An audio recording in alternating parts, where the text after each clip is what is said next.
Assalamualaikum warahmatullahi wabarakatuh, Ustazah. Waalaikumsalam warahmatullahi wabarakatuh. Alhamdulillah, sehat walafiat hari ini, Ustazah Nji. Alhamdulillah sehat Mas Ishak. Semoga Mas Ishak dan juga dulur-dulur El Victor semuanya sekeluarga dalam keadaan sehat walafiat, diberkahi semua urusan kita. Amin, amin, amin ya rabbal alamin. Semanten ugi panjenengan dan keluarga, Ustazah Nji, masya Allah Nji.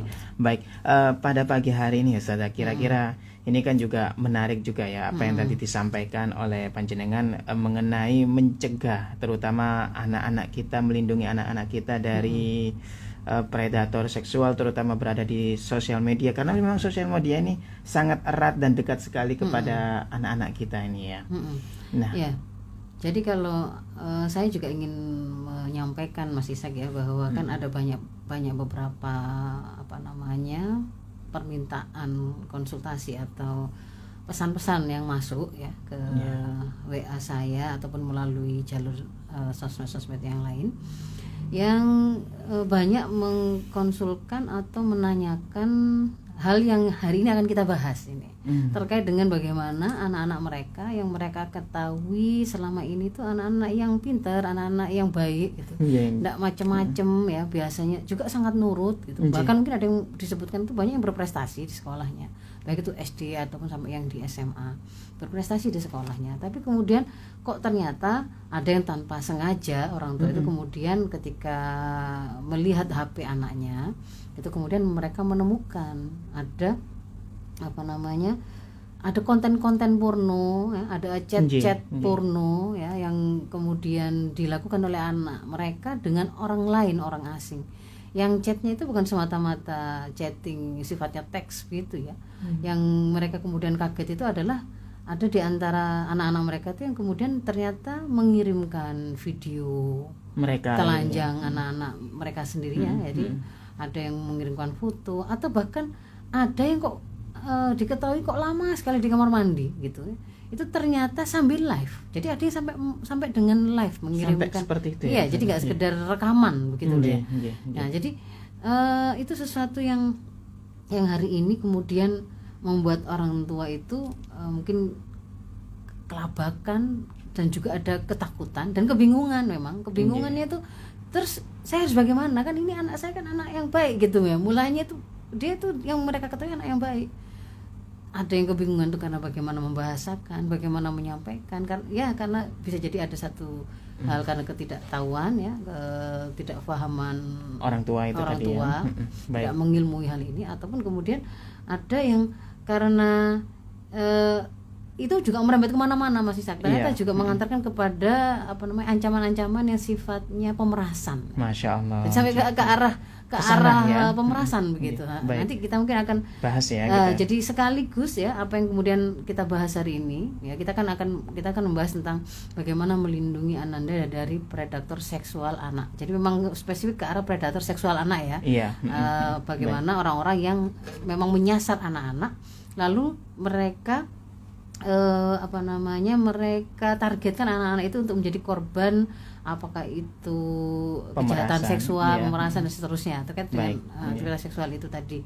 Dan ini sekaligus menjawab berbagai pertanyaan atau konsultasi yang masuk tersebut gitu. Jadi saya nggak jawab satu persatu gitu ya. Jadi terlalu baik dulur El Victor, mari kita simak kajian pada pagi hari ini dengan judul melindungi Ananda dari predator seksual anak di sosial media dan game online bersama guru kita Ustazah Haja Faiza Roshidah, Master Kedokteran Tropis. Baik, Ustazah, monggo disilakan. Baik. Bismillahirrahmanirrahim. Assalamualaikum warahmatullahi wabarakatuh. Waalaikumsalam warahmatullahi wabarakatuh. Hamdanillah musalliyan ala rasulillah la haula wala quwata illa billah. Rabbi shrah li sadri wa yassir li amri wahlul 'uqdatam min lisani yafqahu qawli. Amma ba'd. Alhamdulillahirabbil alamin, dulur El Victor sekalian dan sahabat-sahabat yang menyimak kami apakah itu melalui live IG ya, dan juga melalui live Facebook saya. Semoga sahabat sekalian dalam keadaan sehat walafiat dan diberkahi semua urusan kita. Amin. Pagi ini insya Allah kita akan membahas satu topik yang sangat krusial, tapi sayangnya tidak banyak orang tua yang aware dan memiliki ilmu tentang bagaimana hal ini, bagaimana membersamai Ananda atau generasi dalam hal ini. Apa yang kita bahas, kita akan coba berbincang seputar bagaimana melindungi anak-anak kita dan generasi kita dari kejahatan predator seksual anak, yang itu mereka lebih spesifiknya itu bermain onlinenya di sini ini yang paling sering itu adalah melalui akun-akun sosmed dan akun-akun game online ya. Ya. Jadi kalau kemudian kita sedikit untuk memberikan wawasan kepada kita semua bahwa hari ini dunia digital itu kan memang tidak terelakkan begitu ya Mas Ishak ya. Jadi apalagi anak-anak kita, mereka itu adalah anak-anak yang disebut sebagai natif digital. Mereka itu penduduk asli dunia digital.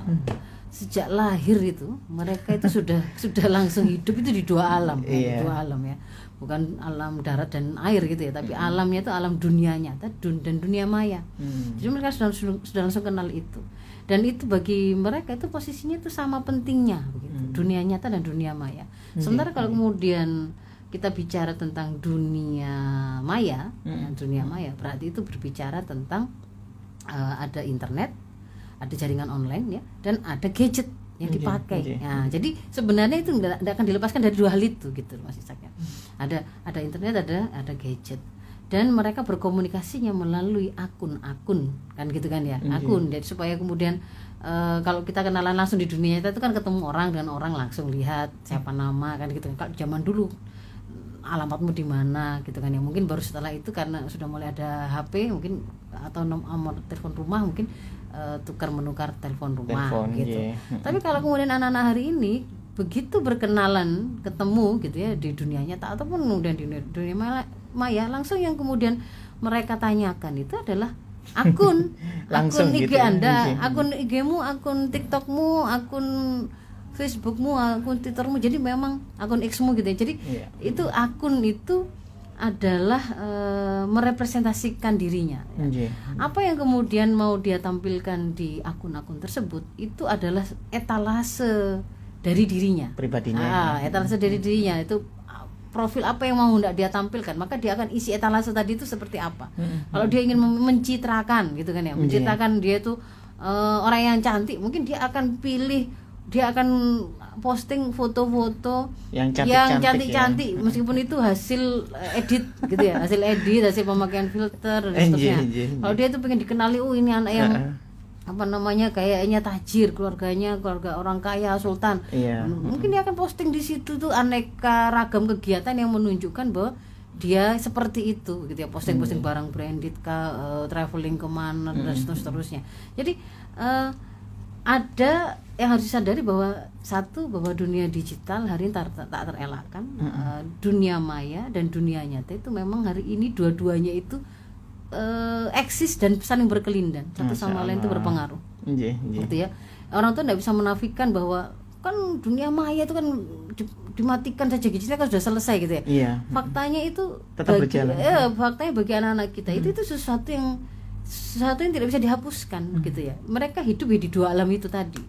Dan ini juga terwakili dengan data yang menunjukkan pengguna internet di negeri kita ini. Data di 2018 saja itu sudah hampir 65% gitu ya. Sekarang itu sudah di atas 70% pengguna gadget dan juga internet ini tadi.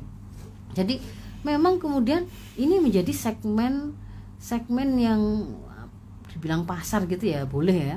Itu memang sangat menggiurkan bagi siapapun mau menawarkan apapun, karena nggak mungkin lah mereka itu mengabaikan dunia maya ini begitu.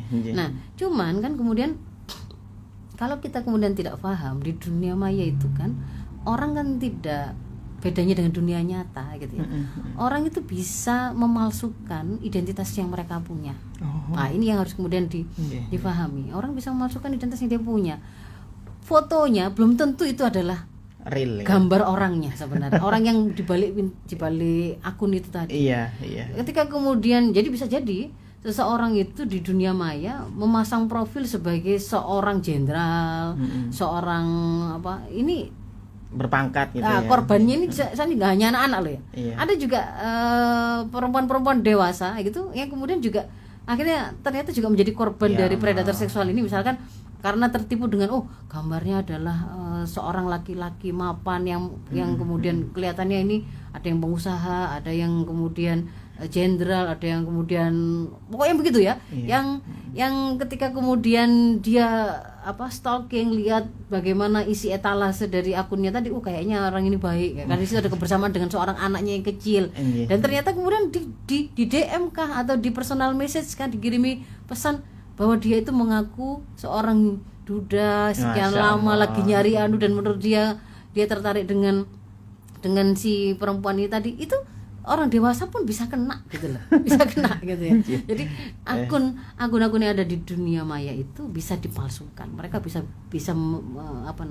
memasang profil seolah-olah dia adalah dokter, seolah-olah dia itu anak kecil, seolah-olah dia itu orang dewasa, seolah-olah dia itu adalah orang baik, ustadz dan seterusnya. Itu padahal mereka adalah orang-orang atau penjahat atau predator seksual ini sebenarnya, predator seksual anak ini, atau kemudian para penipu.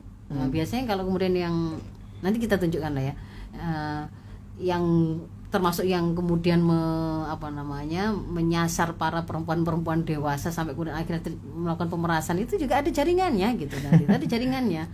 Jadi gambarnya itu orang-orang berkulit putih tapi sebenarnya mereka itu orang-orang dari negara-negara Afrika. Nah, ada yang begitu tuh ya. Nah, kita mau tunjukkan bahwa jadi di dunia maya itu seperti itu. Jadi mereka bisa mengaku menjadi siapapun. Nah, disitulah kemudian banyak terjadi aktivitas yang pertama itu grooming online. Grooming online. Grooming online. Grooming itu kayak menyayangi, memberi perhatian, membujuk rayu gitu ya. Jadi dia melakukan sebuah perlakuan tertentu yang itu dibutuhkan oleh si sasaran grooming, sasaran grooming, sampai membuat kemudian yang disasar tadi, kalau kita bicara anak tadi, korban tadi itu kemudian percaya sama si pihak yang menggrooming ini. Nah, disebut online ya karena dia lakukan awal itu melalui online.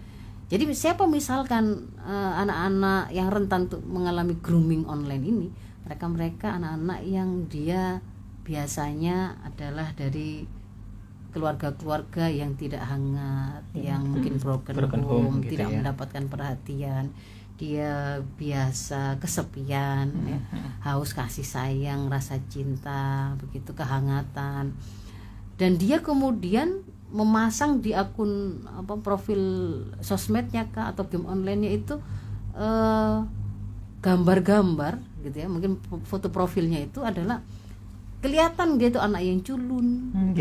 Lalu kemudian juga dari curhatan-curhatannya, mungkin postingan-postingan itu menunjukkan dia itu ketahuan kalau dia itu di rumah sendirian, nggak ada teman, sering kemudian merasa galau, kayak gitu-gitu. Kalau anak-anak yang rentan, yang lemah gitu ya, yang tidak kokoh kepribadiannya, yang ketika kemudian dia itu diberikan perhatian, dipuji, sesuatu yang mereka tidak pernah dapat sebelumnya, itu kemudian merasa sangat senang. Mereka sangat senang, dan itu akan mereka lakukan grooming ini tadi, itu akan dia lakukan itu bahkan bisa jadi ada yang sampai bertahun-tahun. Masya Allah. Ya, bisa sampai bertahun-tahun, artinya nggak harus instan begitu ya. Telaten mereka itu untuk kemudian membuat akhirnya sang korban itu masuk dalam jebakan mereka, yang dalam arti bahwa sang anak tadi itu merasa percaya bahwa si A ini, si predator ini itu adalah orang baik gitu ya. Karena bisa jadi kan misalkan awalnya itu dia ngaku pencari bakat, dia menemukan dia memilih mengirim personal message ke anak itu karena dia lihat pernah ada postingan dia bergaya seperti Pragawati kah atau model kah, kayak gitu lah. Dia kemudian ngaku kan, pokoknya disesuaikan lah dengan apa yang menjadi passionnya, apa yang menjadi keinginannya, apa yang menjadi kebutuhan sang anak yang mau disasar itu. Jadi di situ, kamu cantik sekali, misalnya seperti itu. Bagus sekali tadi videomu waktu kamu memperagakan itu seperti persis seperti model profesional, fotomu sangat bagus. Tertarik nggak jadi model profesional misalnya seperti itu, terjun lebih lanjut, kamu bisa dapat uang dari sana dan seterusnya.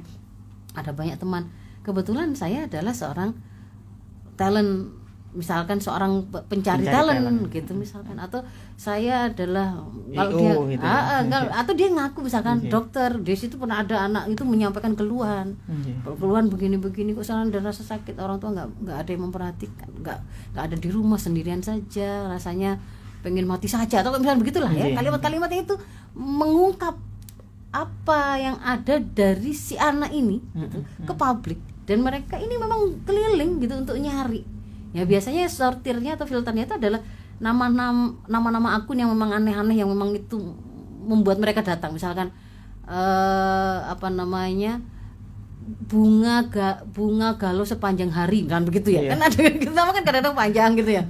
Atau yang cewek yang pengen disayang, misalnya begitu.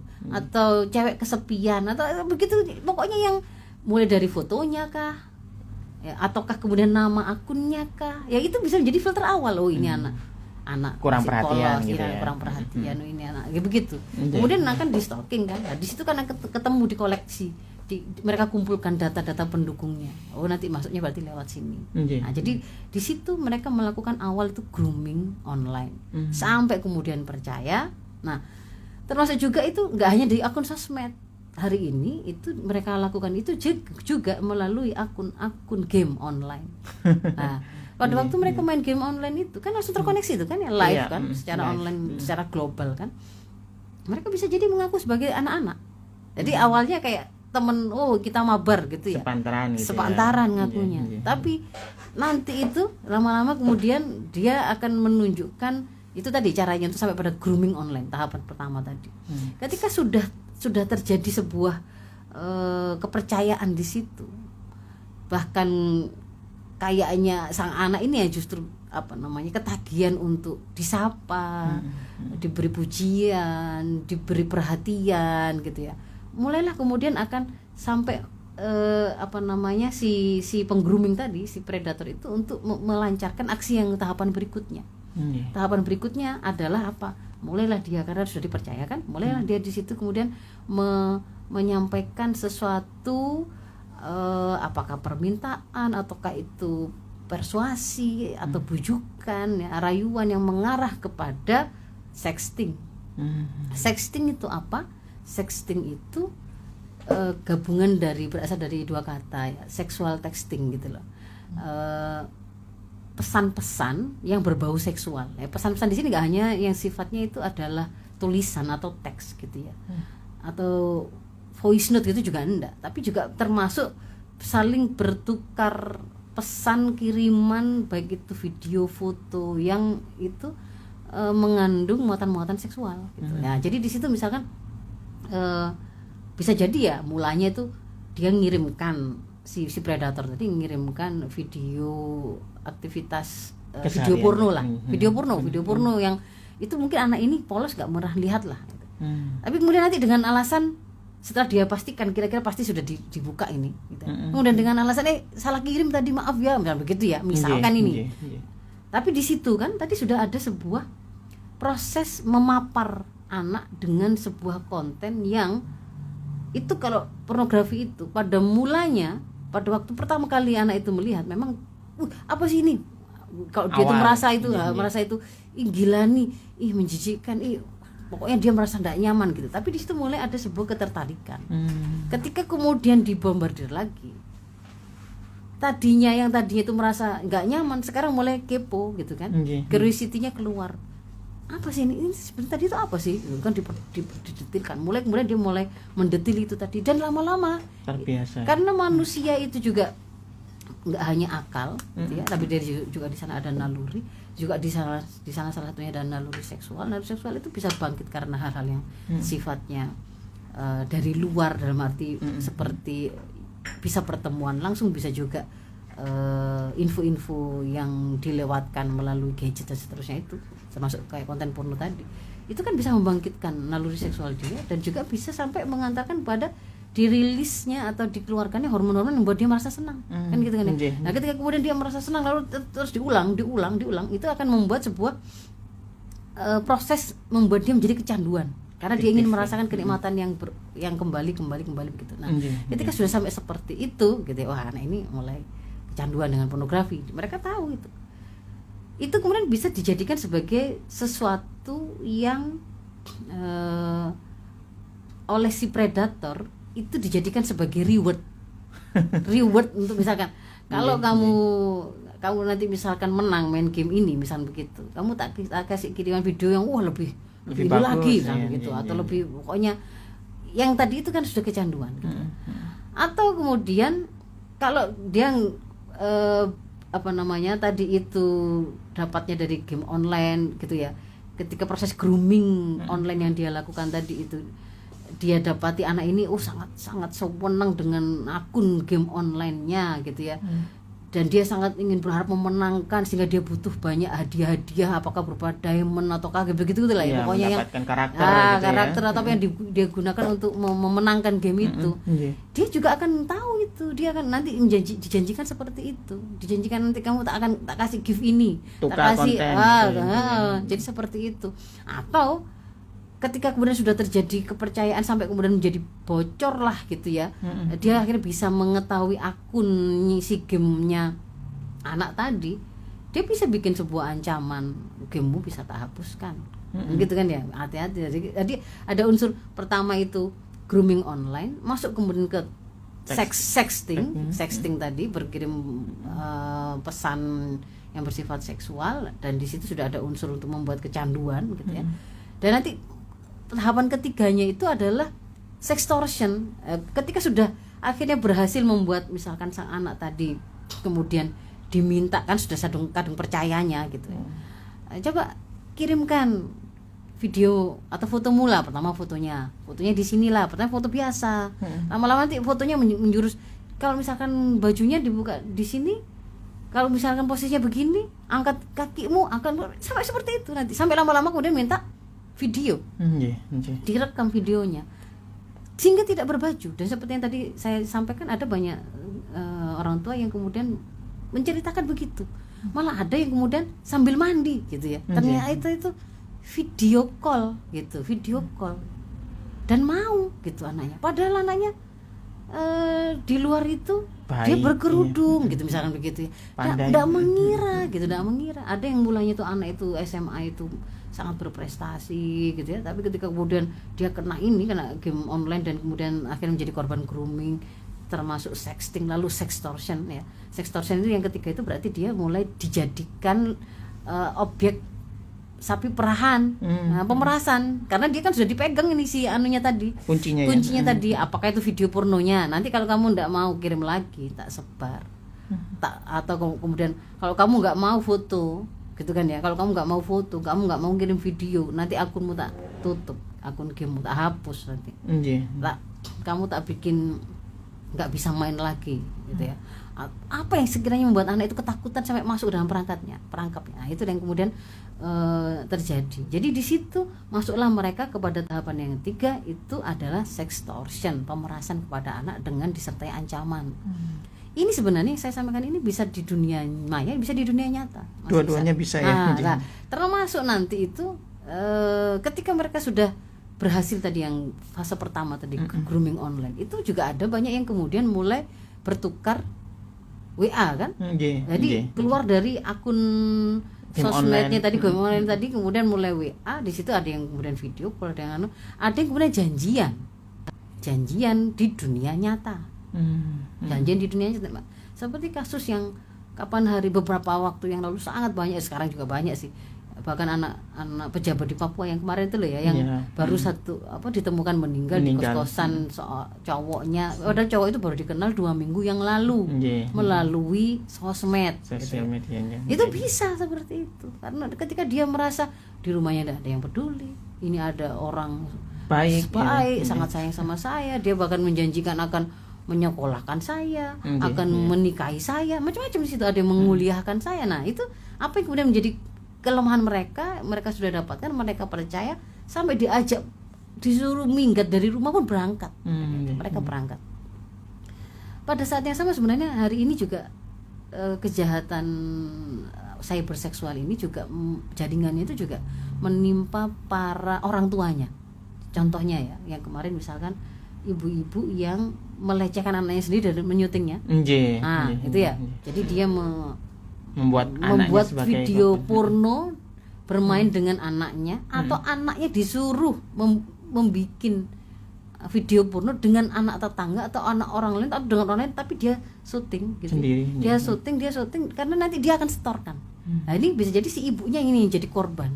Mulanya itu ya tadi itu kadang grooming online, lalu percaya, lalu kemudian sampai terjebak pada dia nggak bisa lepas karena kemudian terjerat utang kah? Atau memang dia itu kena iming-iming, kalau saya setor ini langsung satu video katanya langsung dapat 50 juta misalnya begitu dan seterusnya. Jadi di situ kejahatan ini tuh sebenarnya bisa tidak hanya menimpa anak-anak, apalagi anak-anak gitu loh. Orang dewasa saja yang nggak ngerti yang nggak itu bisa kena gitu. Nah jadi itu. Nah berarti apa yang kemudian harus kita lakukan gitu ya Mas Ishak ya? Itu untuk menggambarkan saya kira sudah jelas ya prosesnya. Yang pertama harus difahami bahwa gadget, HP ataupun tablet dan seterusnya itu ya, dengan internet itu sebenarnya adalah sebuah alat saja. Alat yang dia itu tergantung kepada satu, siapa yang berada di belakang alat itu, maksudnya siapa penggunanya, siapa pemakainya. Mereka orang-orang yang mengerti bagaimana cara menggunakannya dengan benar, dengan baik, ataukah mereka orang-orang yang kemudian memang tidak tahu cara menggunakannya atau akan menggunakannya untuk kejahatan. Ya, itu satu sisi dari sisi perorangannya. Tetapi juga sebenarnya gadget dan dunia digital berikut konten yang sedang banjir di dalamnya, yang paling memungkinkan orang itu meskipun dia tidak sengaja gitu ya membuka itu kontennya warnanya seperti apa, itu sangat ditentukan gaya hidup, sistem hidup atau ideologi apa yang sedang menaungi dan sedang diterapkan untuk mengatur kehidupan kita secara nyata gitu, secara global. Nah hari ini secara personal gitu ya, secara personal nanti ini dari sini nanti kita akan bicara bagaimana berarti yang harus kita lakukan untuk membentengi. Hari ini yang harus kita pahami dan kita sadari bahwa secara personal ternyata banyak dari kita itu baik orang dewasa maupun anak-anak itu tidak siap dengan sebuah modal kemampuan untuk ngerti apa yang harus saya cari, bagaimana saya harus menggunakan dan memanfaatkan gadget saya dengan cara seperti apa, saya harus bagaimana. Kalau kemudian saya ingin mendapatkan yang baik-baik saja berarti saya harus mengakses yang mana-mana, saya hindari yang mana, caranya bagaimana. Kalau saya mau melindungi diri dari kejahatan-kejahatan itu nggak ada, ternyata mereka nggak punya modal itu. Pada saat yang sama sistem kehidupan atau ideologi yang sedang menaungi kita itu adalah sistem sekuler, kapitalisme, liberalisme, kan gitu kan, yang sedang mendominasi Mas Ishak. Sekularisme itu artinya membuat terpisah antara wahyu atau pengaturan agama itu dan kehidupan kita. Jadi agama itu tempatnya ada di masjid, tempatnya berbeda, ada di gitu ya. Kalau bicara sholat ya itu bawa agama, tapi kalau ketika bicara memakai gadget, ketika bicara tentang nyari pertemanan, ketika kemudian bicara bergaul, itu mereka berbeda lagi ya, nggak menggunakan agama, nggak menggunakan Islam, bahkan mereka nggak tahu gitu. Termasuk bagaimana ngajari anaknya. Faktanya begini, misalkan ada orang tua yang ini kebodohan yang membahayakan anaknya. Jadi pernah ada itu yang bercerita, dia lagi nganterin anaknya cukur, anak laki antri di tempat cukur itu, dan di sebelahnya dia itu persis anak kecil sedang membuka HP yang HP-nya bapaknya itu, dan yang dia lihat itu video porno. Maka si ibu ini kan kemudian ngingetin bapaknya, Pak, anaknya yang dilihat itu begini loh. Ketika diingatkan begitu, itu sang bapak itu ya santai saja. Artinya itu memang seperti sudah biasa itu mereka melakukan itu gitu ya. Sudah biasa seperti itu. Nah, itu kan berarti kan kerusakan itu memang orang tuanya yang bikin kalau kayak gini. Sejak awal kerusakan dari orang tuanya, dan itu akan dipertanggungjawabkan di hadapan Allah. Nah, jadi saya mau menunjukkan bahwa secara personal itu kita memang ada pada sebuah kondisi sangat parah untuk kemudian memiliki kemampuan mengendalikan apa yang harus saya lakukan ketika saya ada di dunia digital. Itu mereka kurang modal. Nah, lalu yang kedua tadi secara ideologinya ini bombardir aturan-aturan, konten-konten yang nggak mengenal halal haram sebagai implikasi dari sekularisme tadi kan. Kalau pakai wahyu baru ada halal haram, kalau enggak ya nggak ada halal haram, semuanya boleh. Makanya di situ anak-anak itu atau kita itu akan bisa ketemu dengan para pelacur yang sedang bikin konten untuk menjajahkan dirinya, para LGBT yang ngajarin bagaimana cara jadi LGBT, mempromosikan untuk jadi Bebas LGBT, gitu ya. apapun ada di situ, apapun ada di situ. Dan nggak ada halal haram kan gitu kan ya. Iya. Dan juga kapitalisme itu kan sebuah ideologi yang menjadikan modal itu tuh atau materi itu sebagai raihan tertinggi, kebahagiaan kan gitu kan ya. Kebahagiaan yang tertinggi, sesuatu yang menentukan mulia tidak mulianya seseorang gitu ya. Sehingga mengantarkan mereka juga, karena juga tidak ada akhirat, itu gaya hidupnya memang gaya hidup yang liberal. Liberalisme itu, hedonisme itu. Nah, jadi itu yang kemudian sedang menaungi kita hari ini. Maka harus sadari. Jadi harus bagaimana kemudian kalau kita bicara kalau mencegah dulu ya. Mencegah dulu sebelum kejadian. Mereka ibu-ibu atau orang tua, bapak-bapak yang anaknya belum ada kejadian menjadi korban grooming, sextortion dan seterusnya tadi. Ini yang harus kita siapkan. Yang pertama adalah siapkan profil si anak dulu. Saya seringkali mengulang-ulang gitu ya. Kesiapan mereka bersikap dengan tepat itu sangat ditentukan dengan terbangun tidaknya profil kepribadian Islam pada diri anak kita. Jadi, dan itu memang dibebankan kepada orang tua untuk memastikan anak-anak mereka itu menjadi anak-anak yang solih, anak-anak yang berkepribadian Islam, yang punya pola pikir Islami. Kalau ketemu dengan masalah apapun, dia itu langsung tahu saya harus nanya ke Islam ini gimana kan gitu kan ya. Lalu ketika dia sudah paham, dia memiliki nafsiyah Islami. Nafsiyah Islami itu adalah kecenderungan hawa nafsunya itu kemudian dia ikat, dia kendalikan dengan pemahaman Islam tadi.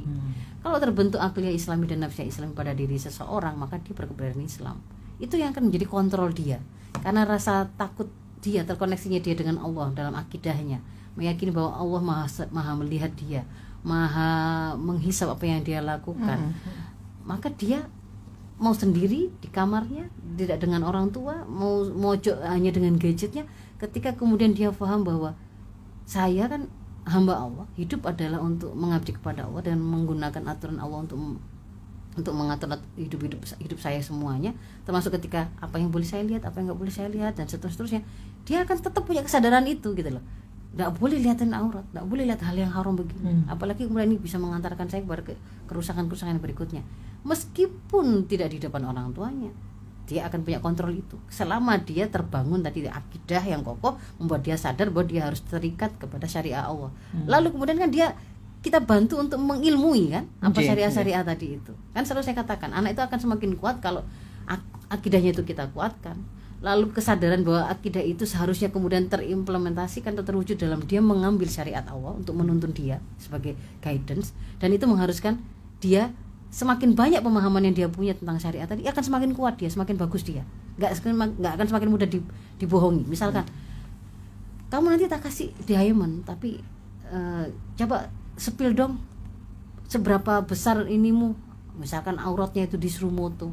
Kemarin katanya kamu ada sakit di situ ya, saya dokter, saya pernah ketemu pasien begini-begini kan begitu. Misalkan ya, ada yang kemudian meminta melakukan sesuatu yang difahami itu kan maksiat, itu kan haram, tidak boleh kan saya menunjukkan aurat saya gitu begini. Apalagi ini orang yang tidak saya kenal, benarkah dia memang benar dokter atau tidak gitu. Siapa yang kemudian bisa memastikan itu akan aman?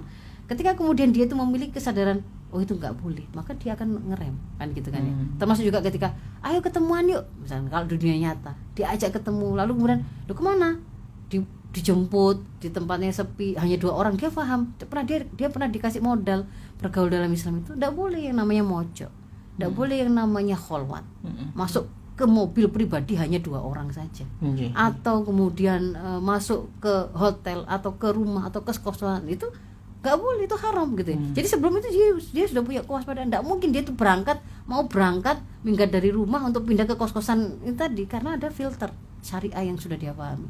Nah itu yang berikutnya, baru kemudian kita bicara tambahan-tambahan pengetahuan teknis bagaimana amannya mereka ketika mereka berselancar di dunia maya. Jadi ada edukasi berkaitan dengan bagaimana dunia maya itu. Kita harus modalkan anak-anak kita. Nah, di dunia maya itu, internet itu ibaratnya hutan rimba gitu. Semua orang ada di situ, tapi kamu juga tidak bisa tahu siapa-siapa mereka itu. Kamu di dunia maya bisa kan pura-pura jadi artis siapa gitu. Jadi siapa, jadi ustadz siapa, jadi jenderal siapa itu bisa, dan memang ada yang seperti itu. Ada banyak orang-orang yang seperti itu. Jadi edukasi yang pertama. Saya agak buru-buru ya, waktunya mau habis kan. Iya. Ya baik, saya nggak secara lebih panjang jelaskan untuk terkait dengan edukasinya. Edukasi pokoknya terkait dengan bagaimana membuat mereka mengerti bahwa dunia maya itu tidak aman. Iya. Ya, gambarkan itu. Bagaimana ada orang-orang jahat yang senantiasa itu kemudian sebenarnya memang mengintai mereka, gitu ya, mengintai mereka. Maka jangan menarik perhatian mereka, karena mereka itu filternya yang paling gampang itu adalah lihat foto profil, lihat postingan. Iya. Kan gitu kan ya? Caranya gitu. Nah, lihat nama akun. Jangan pakai nama akun yang menunjukkan kamu itu anak yang lemah, sendirian, nggak punya siapa-siapa. Nggak. Di situ jangan ada posting-posting hal yang sifatnya private atau personal. Iya. Nah, itu juga disampaikan jadi edukasi. Jangan sampai kemudian kamu membagikan informasi di rumah itu kalau jam segini nggak ada siapa-siapa. Aktivitas gitu ya. Rumahmu ada di mana, sekolahmu di mana, spesifiknya seperti itu. Sampai kemudian bisa membuat itu orang merasa sok kenal dengan Anda gitu. Iya. Dan seterusnya. Itu. Lalu kemudian kalau kita arahkan yang di antara edukasi yang berikutnya itu adalah mengenalkan tentang 3 tahapan tadi. Ya, kalau terkait dengan predator seksual itu akan ada orang-orang yang itu melakukan grooming online, tapi terangkan jangan grooming online gitu kalimatnya, terangkan ada orang-orang yang akan seolah-olah sok perhatian sama kamu, sebenarnya mereka nggak perhatian kok. Yang paling sayang itu sama kamu itu sebenarnya ya ibu sama bapak. Nyata-nyata. Tapi tapi mereka itu di situ tuh pintar dia itu. Kalimatnya. Jadi diarahkan kepada mengerti bagaimana taktik atau strategi orang-orang predator seksual ini melakukan grooming online, melakukan sexting. Nah, juga gini, kalau misalkan ada yang menurut kamu sudah orang baik lah ini, kamu sudah merasa kenal, lalu kemudian meminta kamu kirim foto telanjangmu, boleh apa enggak? Enggak boleh, nak. Selain itu haram. Kalau sampai foto itu tadi bocor, sesuatu yang memalukan kan? Iya. Tapi ada yang nggak merasa malu gitu loh ya. Memang ada itu kan, makanya kunci yang pertama tadi itu termasuk mengasah rasa malu anak gitu, ketika kemudian kita ajarkan tentang syariat, tentang pergaulan, menutup aurat dan seterusnya, itu kan membuat juga mengasah rasa malu anak. Ketika ada kan kasus itu, bahkan ini mengaku sebagai ustadz, gitu ya. Kemudian santri-santrinya itu disuruh ngirim semua, disuruh ngirim semua foto-foto porno, dan dia sang anak itu ketika ditanya oleh orang tuanya, gak malu tak?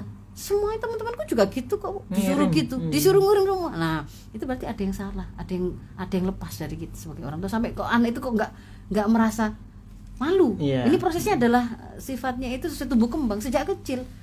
Jangankan kemudian dia itu dilihat oleh orang asing, dia di rumah saja ketika keluar dari kamar mandi nggak pakai baju, malu apa enggak? Kan harusnya gitu kan, diajarkan seperti itu sejak kecil. Nah, itu juga kemudian kita sampaikan, kita ajarkan, jangan sampai kamu akhirnya kemudian pernah mengirimkan konten itu. Karena kalau begitu kamu sudah pernah itu dan itu malu, dia bisa memainkannya untuk disebar kapanpun, dan dia bisa jadikannya sebagai ancaman. Nah, nanti ada pemerasan. Nah, itu disampaikan itu strategi 3 tadi yang akan dipakai oleh predator seksual itu. Kita sampaikan untuk membangun kewaspadaan. Termasuk diantaranya kemudian yang dilakukan adalah pendampingan. Nah, pendampingan singkat saja langsung, artinya pendampingan itu nggak boleh memang dicolno begitu, apalagi malah dibiarkan orang tua yang kemudian dia memang mengakses konten-konten yang itu salah, konten porno, lalu HP-nya itu secara bebas dipinjam-pinjamkan ke anak-anaknya. Ya itu memang salah kuadrat ya, kebodohan kuadrat yang seperti itu. Tidak boleh seperti itu ya. Nah, kemudian selain pendampingan adalah disiplin dengan pembatasan. Masih pembatasan. Sesuatu itu sampai menjadi sebuah candu, itu karena ada repetisi, karena ada pengulangan. Kayak orang-orang pakai narkoba, sebelum dia kecanduan itu dia pasti pernah pakai, tidak cuma sekali, ada pengulangan. Ada ketika ada rilis rasa nikmat, rasa senang, rasa enak itu diulang. Nah, disitulah kemudian akan membuat sebuah kecanduan. Nah, ketika anak-anak kita itu main game online, kalau hanya dikasih kesempatan terbatas saja setengah jam, dan kemudian itu terdistraksi dengan aktivitas yang lain, ya, game online-nya tadi itu terputus dengan dia harus belajar, dia bermain dengan temannya, dia mengerjakan tugas dan seterusnya, nggak sifatnya itu nggak intens, pengulangannya itu sehingga semakin mempercepat di kecanduan. maka dia akan lebih mudah mengontrol dirinya. Makanya pembatasan itu penting, pembatasan. Kemudian yang berikutnya, kalau anak-anak kita itu adalah anak-anak yang masih kecil, yang memungkinkan untuk kita lindungi dengan fitur kontrol orang tua, antivirus yang seperti itu ya, otomatis kalau setengah jam YouTube yang dia lihat akan mati. Itu kan ada pilihan-pilihan seperti itu. Nah, maka lakukan itu. Tapi kalau orang tuanya yang gaptek, berarti Anda harus ngontrolnya dan mendampinginya itu sifatnya itu harus nyata begini. Waktunya mati kan, nak, ambil HP-nya, kan gitu kan ya. Kalau kamu melewati apa yang kita sudah sepakati, HP tadi Umi jual, Umi simpan, nggak akan kita keluarkan lagi. Kamu nggak bisa main lagi, kamu nggak bisa lihat YouTube apapun lagi, misalnya begitu. Tapi kalau kamu taati, di akhir pekan ada sekian, ada 1 jam mungkin. Kalau hari biasa setengah jam, misalnya seperti itu ya. Ada pembatasan. Baik. Ya. Sudah itu dulu aja deh. Nanti kalau ada kesempatan kita lanjutkan ya. Masih Sak ya? Nggih, sada baik. Dulur Victor, kita akan lanjutkan kembali nggih setelah jeda berikut ini. Ada juga nanti bisa bergabung di 081234939390 setelah jeda berikut ini.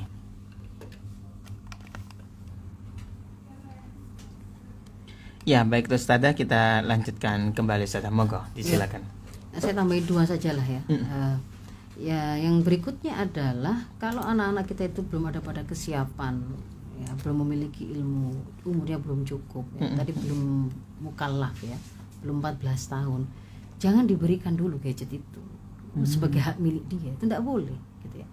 Kalau di An-Nisa ayat 5 itu Allah berfirman, wala tusufaha amwalakum.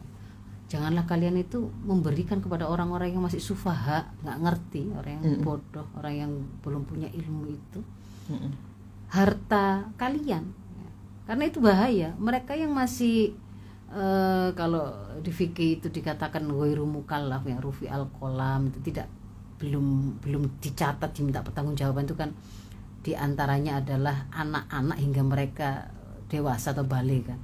Nah, anak-anak itu posisinya itu bahkan mengurusi diri mereka sendiri aja dia tidak bisa gitu. Mengurusi diri mereka sendiri itu tidak bisa, kok kemudian kamu malah memberikan sesuatu yang itu akan bisa menjadi alat, atau mereka malah semakin terfasilitasi untuk melakukan kesalahan karena ketidakngertian mereka gitu. Jadi itu menjadi sebuah pelanggaran yang dilakukan oleh orang tua. Kalau belum siap, jangan diberikan gadget tadi sebagai hak milik, tidak boleh. Kalau boleh karena kebutuhan, boleh pinjam. Tapi tadi dengan sebuah catatan-catatan saya sampaikan tadi, ada edukasi, ada pembatasan, ada pengawasan, ada pembatasan dan disiplinan di situ. Dan kalau perlu lindungi dengan hal yang sifatnya teknis atau menggunakan aplikasi-aplikasi tertentu tadi kan gitu kan ya.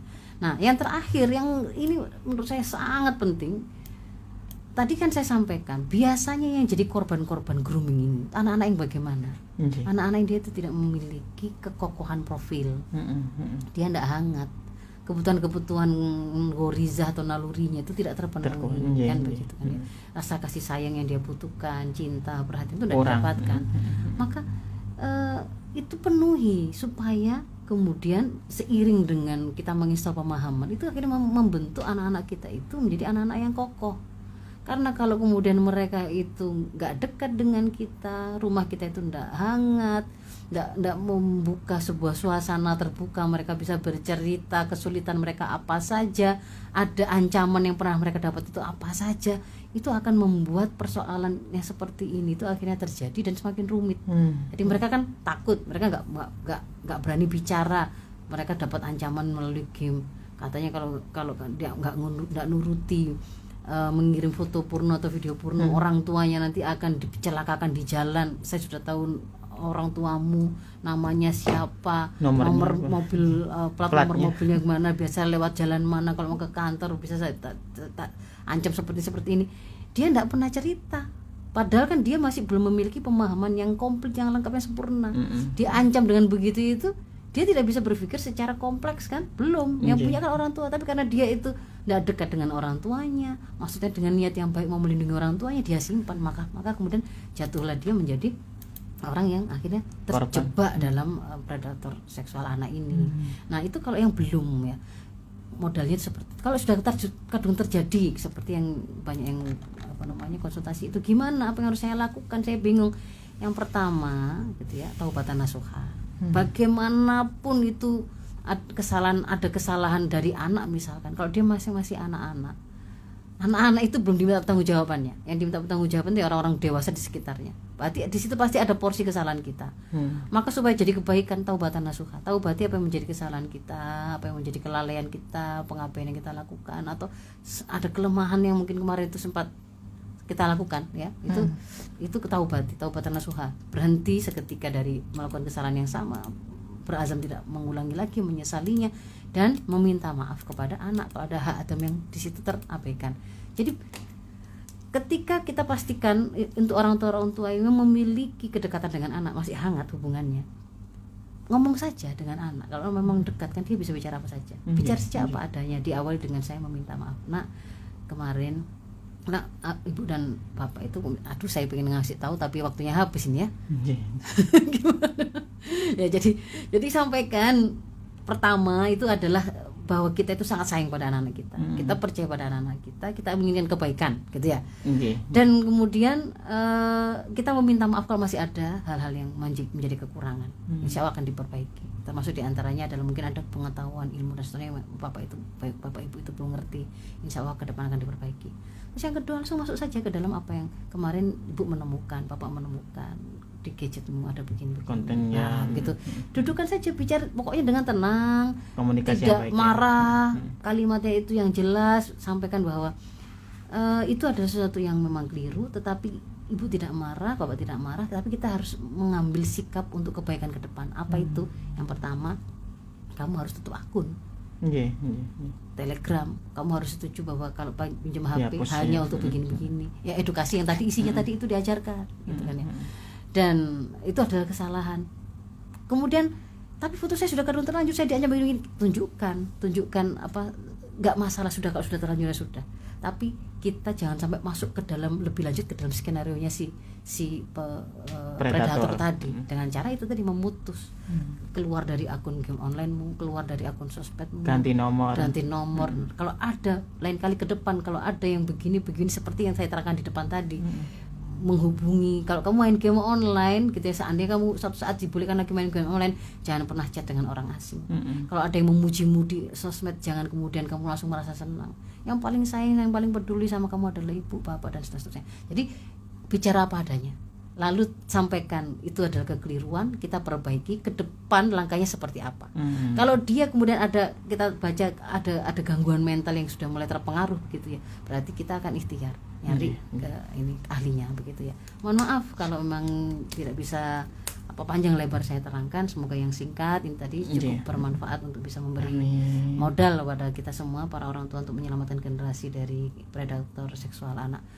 Sudah habis waktunya ya. Assalamualaikum warahmatullahi wabarakatuh. Waalaikumsalam warahmatullahi wabarakatuh.